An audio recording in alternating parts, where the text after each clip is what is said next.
Great, thank you all so much for coming out. It's a pleasure to have you all here at Malvern Books. It's my pleasure also to introduce our reader. Kiran Bhat is the author of the novel We of the Forsaken World. Born in Georgia to parents from India, he is an avid world traveler, having been to more than 130 countries. He's lived in 18 different places, speaks 12 languages, and makes his current home in Melbourne. Hello everyone, nice to meet you. So my introduction has already been said for me, so I don't think I have too much more to say to that. Although later on, if we have any questions related to my life and my travels, please ask. Today I would rather focus a little bit more on literary concerns, because the reason why I chose to travel and the reason why I chose to live such a different life from the more traditional type of person is because I wanted to write kind of globalized literatures, and literatures could kind of belong to a global space. And in order to be a global writer, I think you have to live globally. Otherwise it would be very difficult. So We of the Forsaken World came to me when I was in Croatia. It was in 2011. And I was taking a bus from Dubrovnik to Split. And I met this really tall, brunette, beautiful, very model-esque woman. And she sat down next to me and we began talking. And in the midst of our chat, she just made this comment, an observation of our own country. Croatia is one of the poorest countries in the world, she said. I personally did not understand why she said that, because I thought Croatia was very nice, but it was probably something that she said, you know, in her space of insecurity, being from a place where she might have not been particularly proud of. But when she said that sentence, I just started to imagine and conjure all these different places and all these different people, and people who happen to be united by that sentence. And they could say, we are some people who happen to be from some of the poorest countries in the world. At that time, I imagined hundreds of narratives in about 5 different regions.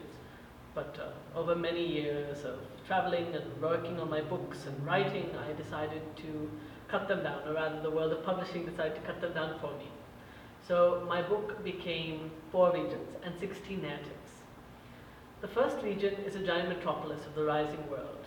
It is a place where you will see the mega rich living next to the mega poor, and you have a one-armed woman who is trying to get revenge over the men who have sexually trafficked her. Then you have this beautiful tourist town that is destroyed by industrial spill, a pesticide plant's eruption. And a journalist whose roots are from that place, but he was from another part of the land, it's a bit north from there, has come back to try to tell the land of these people. Then you have this middle of nowhere town with just some shacks and some huts and some little stores, where the next sign of civilization is hundreds of kilometers away, where they're just connected to the rest of humanity by just a single road. And in that little hamlet, you have the story of a milkmaid. A milkmaid who's getting all these marriage proposals, making everyone jealous, and so her friends concoct rumors to destroy her reputation and, incidentally, her life.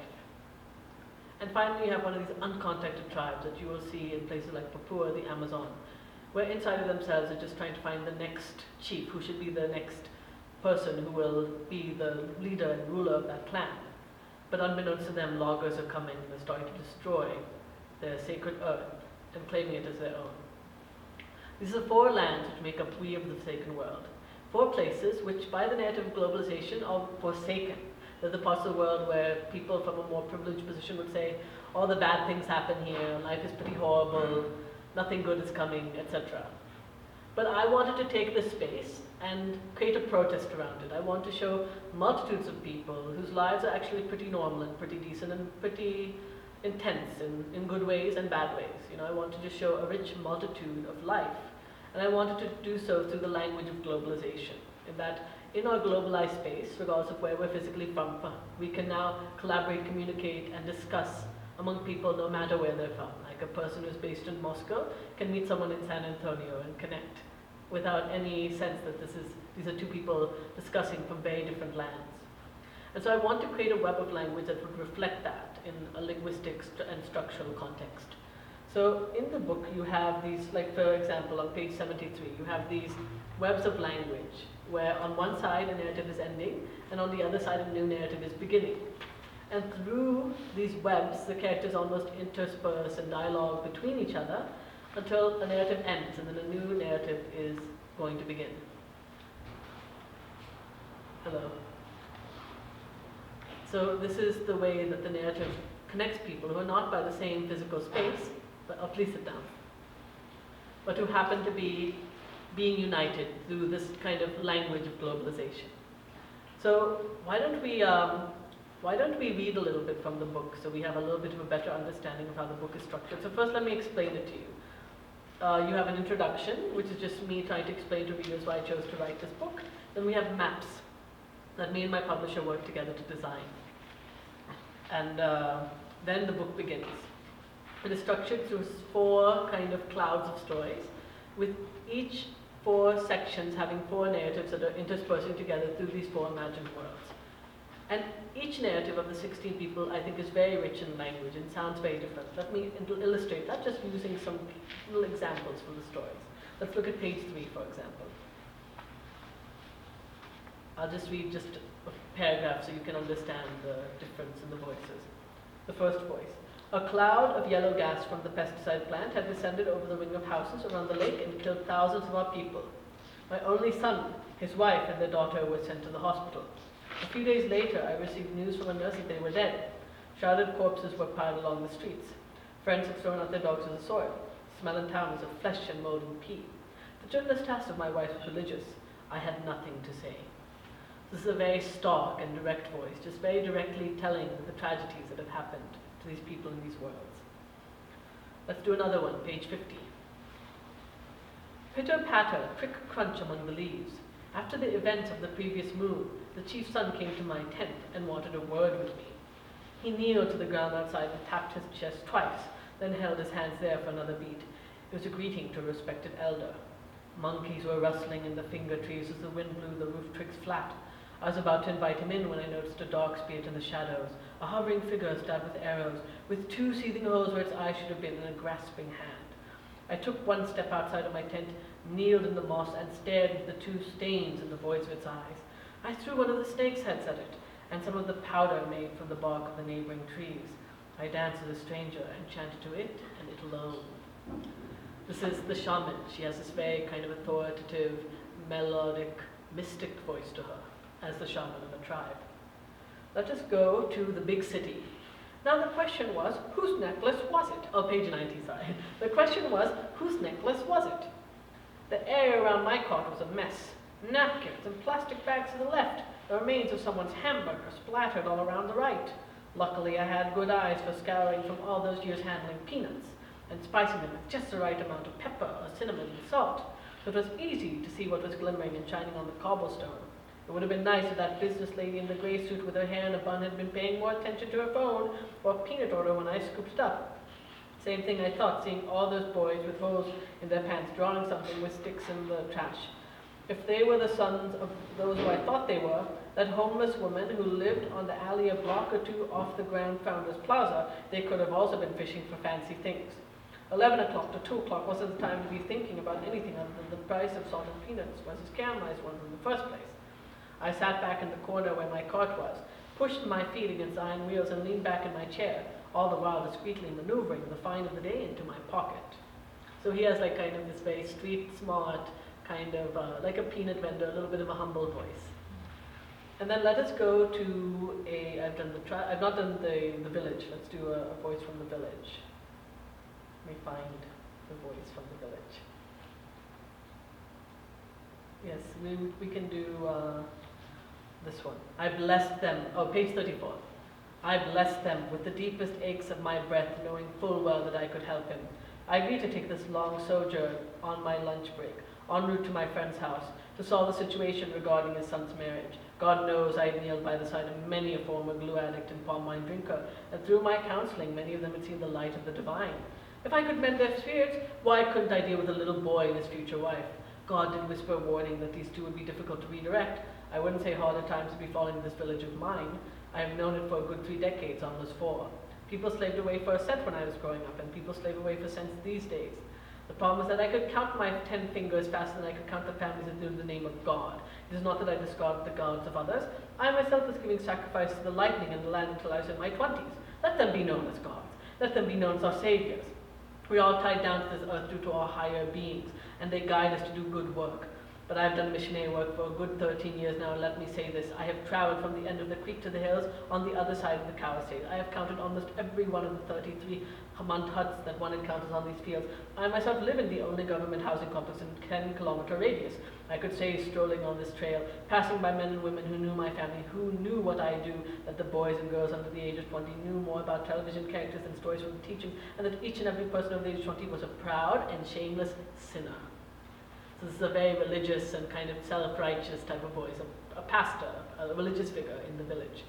So you can tell that not only are these four voices very different in the way they sound, it's also that they approach the world in very different ways. They come clearly from very different cultures, and they react to the world differently because of that.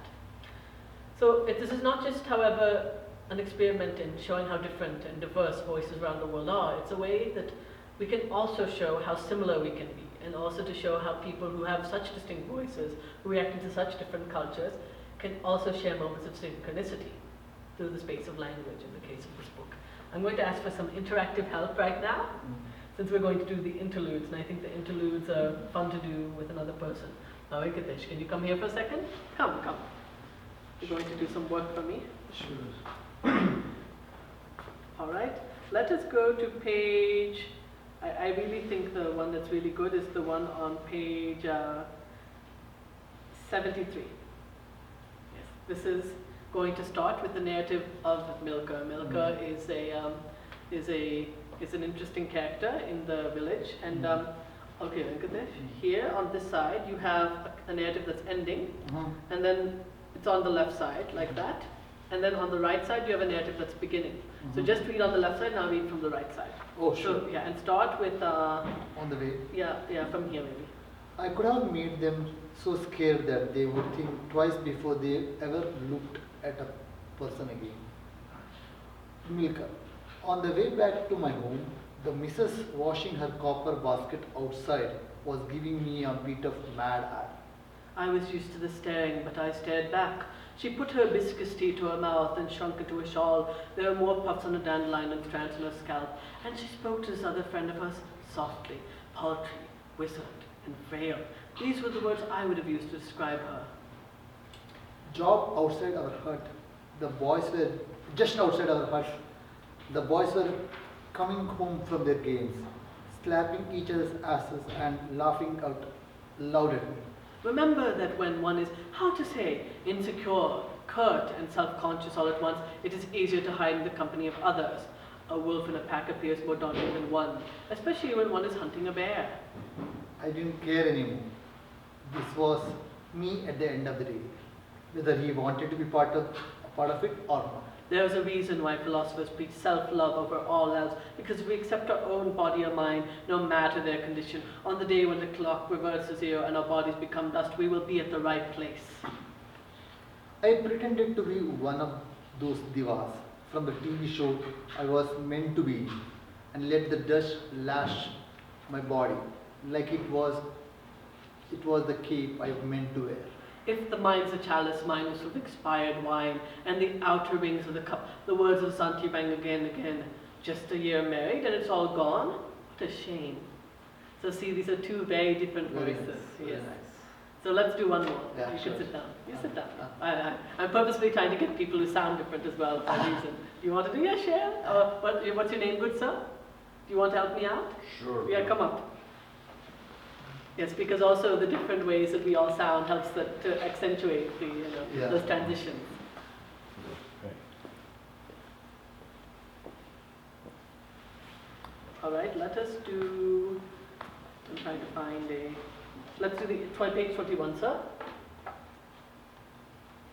All right. Yeah, sure. And you can start from I thought. I thought. Okay, where's I thought? Oh, I thought about how good I was going to do right, how I was going to do something good, and that I didn't care that he was going to hear it. I was going to say it out loud, the way a good lullaby gets stuck in your ear, and your memory never lets go. My mother is good people. Like the river mist of an early sunrise, like the shovel of sand against my feet. My father is great people. All the shells I was meant to be gifted, all the turtle skin meant for me to eat with him alone. I miss them both. He, the great chief of this tribe, and the first of his wives, I. For their sake, I'm going to become good people too. This was meant to be our tale, but ever since our daughter became the sixth wife, he'd forgotten me or pretended to forgotten me, and not just for many moons, but for almost an entire lifetime. Yes. Thank you. So yes. You want to do one more? No, we're done. Yes. Share the shy. All right then. So these are the ways that we link these people. You know, these are people who are maybe not physically related, but the language blurs them together to these poetic interludes that show the poetry of interconnectivity and the poetry of maybe digital global consciousness as it arises. But in 4 parts of the world that are kind of isolated from that global connection, that are usually kind of isolated in maybe traps of systemic issues, and putting them in the forefront of global culture through the space of this book. Does anyone have any questions for me? I'm curious, are